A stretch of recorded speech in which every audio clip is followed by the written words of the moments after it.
السلام علیکم، آپ دیکھ رہے ہیں 14 نیوز۔ ناظرین، خبر شامل کرتے ہیں پسرور سے۔ پسرور میونسپل پارک میں 2 ماہ پہلے نکاسی کے لیے 30 لاکھ روپے کی لاگت سے ڈالنے والے پائپ ناکام، گندا پانی پارک کی گراؤنڈ میں جمع ہونے لگا۔ میونسپل پارک میں تقریباً 2 ماہ پہلے پارک کے پیچھے محلہ کا گندا پانی نکالنے کے لیے پارک کے اندر سے پائپ لائن ڈال کر پارک کے سامنے نکالا گیا۔ اس پائپ کا پانی پارک کے اندر ہی باہر نکل رہا تھا اور پارک کی گراؤنڈ میں جمع ہو رہا تھا۔ یہ ٹھیکہ تقریباً 30 لاکھ روپے میں ہوا اور بلدیہ کے تمام ٹھیکوں کی کرپشن کا یہ عالم ہے کہ بنتے بعد میں ہیں اور خراب پہلے ہو جاتے ہیں۔ ٹھیکہ اسی ٹھیکیدار کو ملتا ہے جو کمیشن زیادہ دیتا ہے۔ ان کرپٹ بلدیہ افسران کی انکوائری کر کے ان کے خلاف کارروائی کی جائے جو ناقص ترین مٹیریل سے خانہ پوری کروا رہے ہیں۔ کیمرہ ٹیم کے ساتھ سید انجم بخاری، 14 نیوز پسرور۔ السلام علیکم، آپ دیکھ رہے ہیں 14 نیوز HD۔ ناظرین، خبروں کے سلسلے کو آگے بڑھاتے ہوئے رخ کرتے ہیں سیالکوٹ کا۔ مرکزی انجمن تاجران رجسٹر سیالکوٹ کے جنرل سیکرٹری شیخ جاوید حیدر کے بھتیجے شیخ صلاح الدین آئند کے صاحبزادے شیخ متین اسد کے ولیمہ کے موقع پر شیخ اشرف حیدر، شیخ عباس حیدر، شیخ امجد عزیز، حاجی جبار، شیخ اسلم عظیم اکرم، حاجی Zulqarnain, Jahangir but, Iftikhar but, Nasir Shamim Khan Lodhi, Sheikh Saeed Nasir, Sheikh Farooq Haider, Sheikh Usman, Sheikh Kashif, Sheikh Faisal, Amir Iqbal, Azam but, ملک فیصل، شیخ علی سعید، شیخ عدیل احمد، شیخ تصدق حسین، شیخ حسن عباس، شیخ عرفان راغب، شیخ فردوس امین اور دیگر افراد نے شرکت کی۔ کیمرہ ٹیم کے ساتھ محمد کاظم جعفری، 14 نیوز سیالکوٹ۔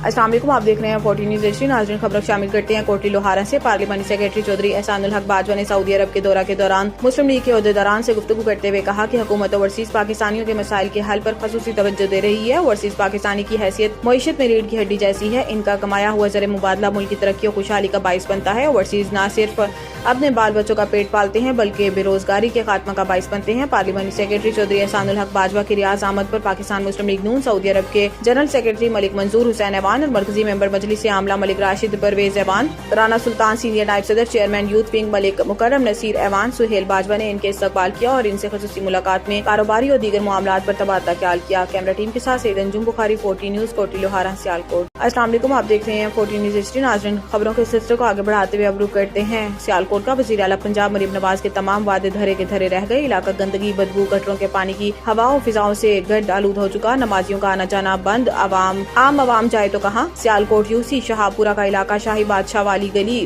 باولی محلہ، مائی صابراں باغ وارڈ نمبر 2 میں لگایا کوڑا کرکٹ، نالیوں، گٹروں کا کھڑا ہوا پانی اور بدبو بیماریاں پھیلاتا ہوا ڈھیر اس بات کا ثبوت دے رہا ہے کہ ویسٹ مینجمنٹ سیالکوٹ ٹوٹل ناکام نظر آ رہی ہے۔ علاقہ میں عملہ غائب، کئی ماہ سے سپروائزر دانش اور مین دفتر کو بار بار اطلاع کے باوجود کسی کے کان پر جوں تک نہ رنگی۔ علاقہ مکینوں میں شدید غصے کی لہر۔ علاقہ مکینوں کا اعلیٰ حکام و متعلقہ اداروں سے فوری نوٹس لینے کا مطالبہ۔ کیمرہ ٹیم کے ساتھ ملک عمیر ایوان، 14 نیوز سیالکوٹ۔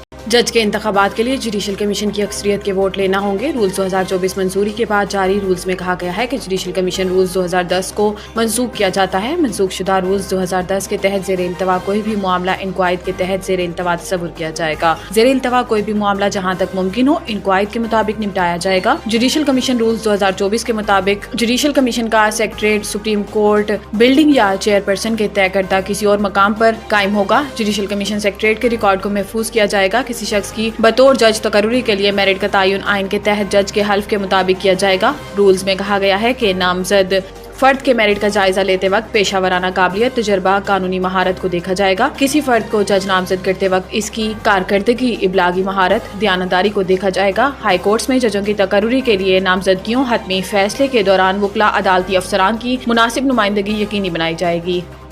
امریکی پابندیوں سے پاکستان کے دفاع اور دفاعی فیصلوں پر کوئی فرق نہیں پڑے گا۔ ترجمان دفتر خارجہ نے 2 ٹوک پیغام دیا ہے کہ پاکستان کی سیکیورٹی کا فیصلہ پاکستانی قوم کرے گی۔ پاکستان پر ماضی میں بہت سی پابندیاں لگی مگر ہم نے اپنی سیکیورٹی پر توجہ مرکوز رکھی۔ ترجمان دفتر خارجہ ممتاز زہرا بلوچ نے خصوصی گفتگو کرتے ہوئے کہا کہ امریکی پابندیوں سے پاکستان کے دفاع اور دفاعی فیصلوں پر کوئی فرق نہیں پڑے گا۔ ترجمان دفتر خارجہ کا کہنا ہے کہ امریکہ کی پاکستانی میزائل پروگرام پر لگائی گئی پابندیاں غیر ضروری اور ناانصافی پر مبنی ہیں۔ پاکستان نے کبھی نہیں کہا کہ امریکہ سے ایسے تعلقات رکھنا چاہتے ہیں کہ جنگ کی صورتحال پیدا ہو اور میزائل کی ضرورت پیش آئے۔ انہوں نے کہا کہ خطے میں میزائل سسٹم اور جوہری ٹیکنالوجی کی دوڑ بھارت نے شروع کی، بڑی طاقتوں کو بھارت کے خلاف اقدام اٹھانا چاہیے۔ خیبر پختونخوا حکومت نے وفاق سے ضلع کرم میں FC تعیناتی کی درخواست کر دی۔ خیبر پختونخوا کابینہ نے کرم میں امن و امان برقرار رکھنے کے لیے عملی اقدامات کا فیصلہ کیا اور دستاویز کے مطابق صوبائی حکومت نے وفاق سے FC تعیناتی کی درخواست کر دی۔ دستاویز میں کہا گیا ہے کہ حساس علاقوں میں پولیس کی اضافی نفری کی تعیناتی بھی کی جائے گی۔ دستاویز کے مطابق پشاور، کوہاٹ، بنو، ڈی خان، مالاکنڈ کے لیے خصوصی بم پروف گاڑیاں خریدنے کے لیے گرانٹ جاری کر دی گئی ہے اور قبائلی اضلاع سمیت کرک، بنو، لکی مروت، ٹانک، ڈی خان اور دیگر اضلاع کے DPOs کو بم پروف پروف گاڑیاں دی جائیں گی۔ دستاویز میں کہا گیا ہے کہ کمشنر اور ڈپٹی کمشنر کے لیے بھی بم پروف گاڑیوں کا بندوبست کیا جائے گا۔ دستاویز کے مطابق امن و امان کو خراب کرنے والوں کا نام شیڈول 4 میں شامل کرنے کا فیصلہ کیا گیا ہے اور کہا گیا ہے کہ امن کو نقصان پہنچانے والوں کے خلاف بلا تفریق کارروائیاں کی جائیں گی۔ کرم میں امن و امان کے قیام کے لیے گرینڈ جرگہ کو طویل مدت تک جاری رکھا جائے گا۔